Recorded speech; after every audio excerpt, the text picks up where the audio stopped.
Национальный праздник в национальной одежде. Модельеры Бурятии представили свои этнические наряды на фестивале бурятской зимней одежды. Саюна Бухаева увидела коллекции и узнала, сохраняют ли мастера исторические каноны пошива.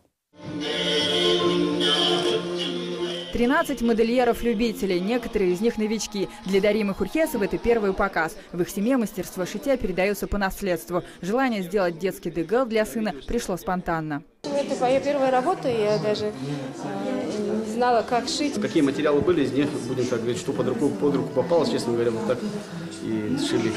Другие мастера, напротив, знают каноны своего рода. Хори-бурят. Намсалма еще 20 лет назад приехала в Бурятию со своей семьей из внутренней Монголии. Несмотря на то, что мы живем в городе, важно носить национальные наряды. И у всех хори-бурятов есть традиция – обязательно раз в год на Сагалган их надевать.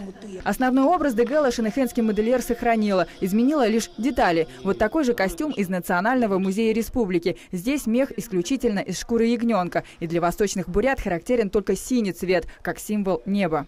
Народный костюм – это паспорт человека. Мы, не слыша его речь, его диалект, мы уже видим, что он хори-бурят, либо он цангол по костюму, по украшениям. Традиции против тенденций, ведь именно язык и культура испокон веков напоминают о неповторимости народа и личности. Возможно, привычка носить национальные костюмы на праздники перейдет и в повседневную жизнь. Но пока участники фестиваля представляют свои работы для главного праздника года. На гала-концерте 16 февраля в физкультурно-спортивном комплексе выступят лучшие модельеры и их модели.